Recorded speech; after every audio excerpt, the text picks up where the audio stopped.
Hello makers, and welcome to this first episode of the Tabletop Makers Lab, where we will be exploring the enhancement and enrichment of tabletop gaming through 3D printing and other means.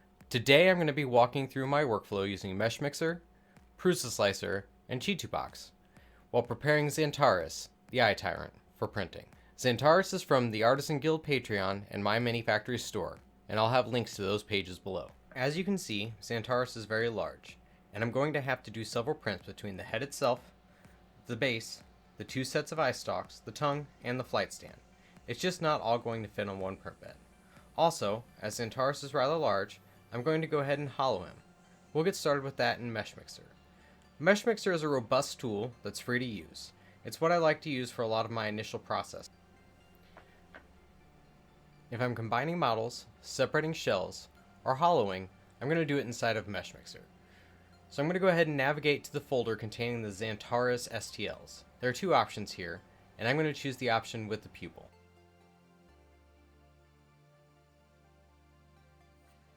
So here we are. I've got him here inside of MeshMixer. It doesn't really matter what printer I've got set up out here, because I'm not going to be using MeshMixer to print. I'm only using it for editing the model. So in order to hollow the model, I'm going to go ahead and head over here and click on Edit, Hollow. It's going to process for a second.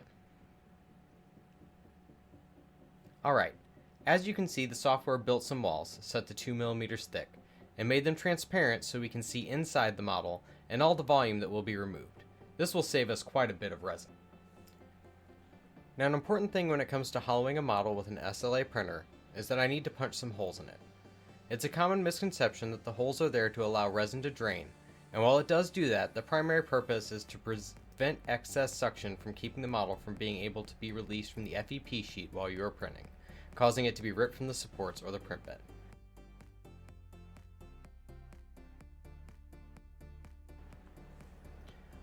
I'm going to go ahead and click on Generate Holes, and it's going to pick where it thinks they're going to be best located, which is often not the best place, as is the case this time.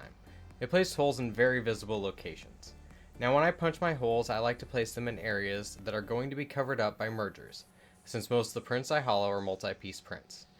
So I've got my two holes placed where they're going to be punched where the flight stand attaches. I want my holes to be placing the print bed so that it helps relieve the suction at the FEP.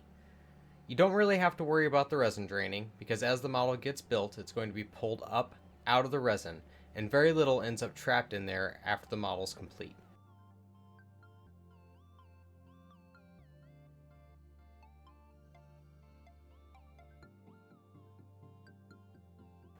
So now that I've got my holes punched, I'm going to go ahead and click Accept and let it take a moment to process. Alright, as you can see, I've got my two holes punched there, and it is in fact hollow. Now that I've got that taken care of, I'm going to go ahead and click on File, and I'm going to export it in an STL format. I like to keep things organized by model creator and model name. I'm keeping my edits inside the folder that I originally got the unedited model from. I'm going to go ahead and name it Xantaris Hollowed and click Save. So now that I've got that taken care of, I'm going to go ahead and head into PrusaSlicer. Now I don't have a Prusa SL1 printer. I've got the Anycubic Photon, and I've upgraded it with the dual Z-Rail upgrade from eBay. The link to those will be down below. I use PrusaSlicer for supporting because the auto support function works better than anything else I've tried. These auto supports just work for me right out of the gate without any additional tweaking. Alright, so now that I'm in Prusa, I'm going to go ahead and click File, hover over Import, and select Import STL. I'm going to navigate to my Xantaris folder, and I'm going to click on Xantaris Hollowed. Now we'll orient the model based on the way it was originally oriented in MeshMixer, but I'm going to go ahead and rotate it so that my holes are facing down. I'm also going to rotate it about 90 degrees on its Z-axis to make it fit a little bit better on the print bed. Okay, now that we've got that taken care of, up here we have SLA print settings. Now I've got mine set to Ultra Detail. For larger, less complex settings, I'll use a lower detail setting. But for now, I'm going to go ahead and leave this at Ultra Detail for Xantaris and see how it turns out. I'm going to head down here and click SLA Supports. Density is set to 100%. I'm going to go ahead and auto-generate those points. It does take a few seconds to process. There we go. Now I have my support lattice in place. Now you can see that it has gone through and added supports where it thinks that model needs it most. I'm going to go through and add a few extra just because in my experience the auto supports don't quite get everything. Now when I click on manual editing, you'll see that all of my support rods disappeared, and that's not a problem. They're still there, it just removes them so that I have an easier view of the model when where I think I need to put extra supports. I'm going to go ahead and throw some of these on now.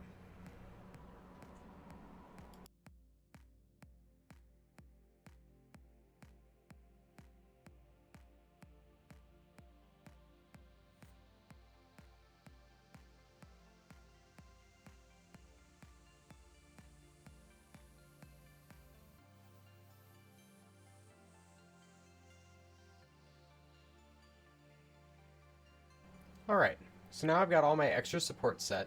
I'm going to go ahead and click Apply Changes. It takes another few seconds to process. As you can see, I've got all my supports in place. It's got a nice lattice structure that does a great job of keeping the support posts away from the model, which help prevent damage to the model when I'm removing supports. So now that I've got my supports generated, I'm going to go ahead and export this plate as an STL, including the supports. Again, I'm going to save it in the original folder.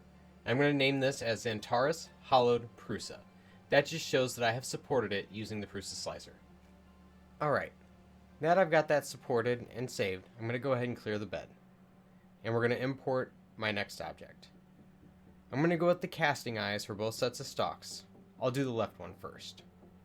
This is pretty big. Prusa does have a nice feature where you can optimize orientation, and it will automatically pick out what it thinks is the best orientation to minimize supports. The orientation it chooses is not always the best for preserving detail though. This time it did a pretty good job. It's got it set up at an angle, and it's going to take up a good chunk of my build space. I'm going to go ahead and generate these supports. Auto-generate points, and let it do its thing.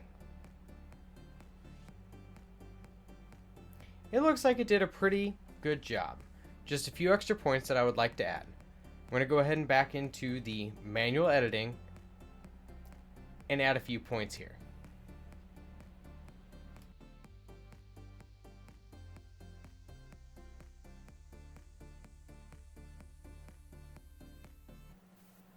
So the primary purpose of supports is to make sure that every piece of the model is connected to the build surface as it prints.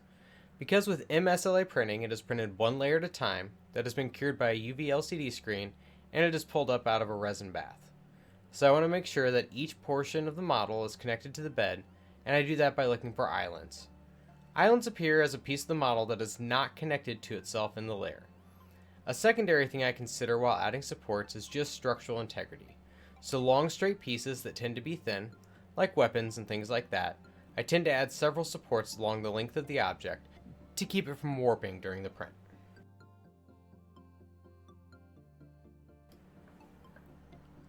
Alright, I think that's going to look good. Yeah, that should print just fine.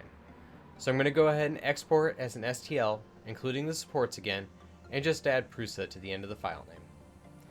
The right-sided eye stalks and tongue are going to be very similar, so I'm just going to fast forward through these.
So with that, I'm done with my supporting and can start my setup and slice inside of ChituBox. I'm going to open my Xantaurus hollowed Prusa file. I'm going to rotate Xantaurus 90 degrees along its Z-axis. Alright, there we go. Looks good. I'm going to center this big guy near the middle. This helps prevent one-sided tension on the build plate and help ensure that there's no shifting during the print.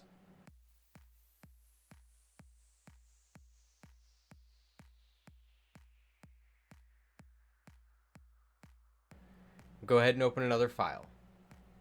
I'm going to go ahead and select the flight stand and get everything situated on the bed.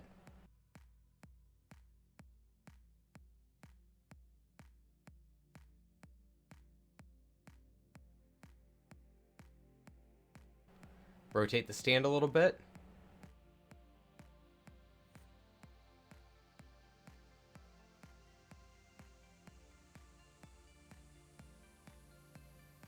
I'm going to go to supports. I've already got my Z-lift set to 0, and I'm going to set this to a medium support with a sphere contact shape. I'm going to add a support to each of these corners.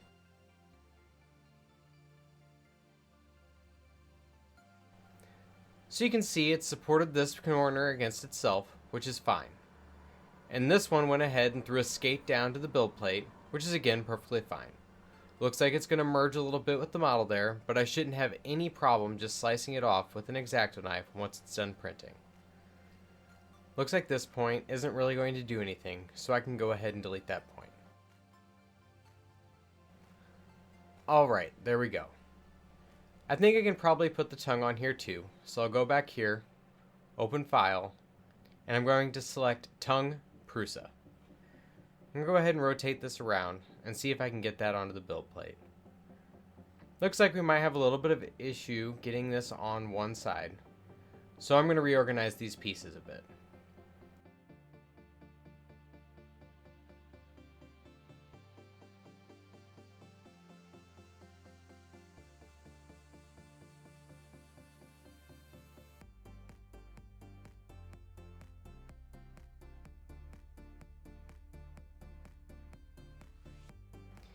If you see any red pieces, it just means that that's a piece of the model that is definitely not going to print, and we'd like to avoid that as much as possible.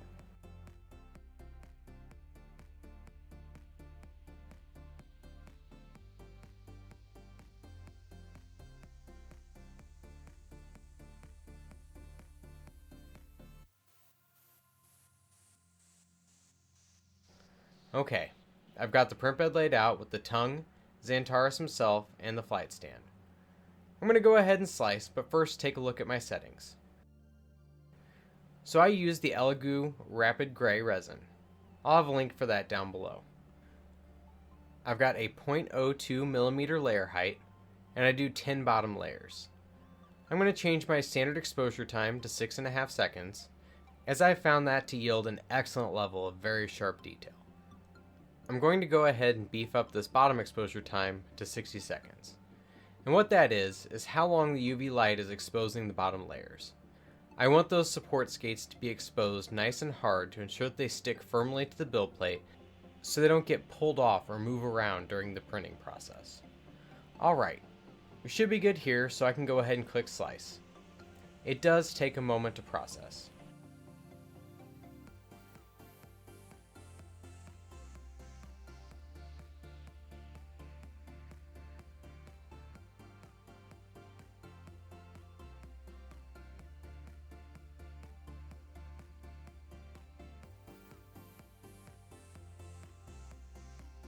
Alright, now that slices are complete, I'm going to go ahead and save this. I have a Kingston Traveler USB 3 stick that I use. I'm going to go ahead and save this to that thumb drive.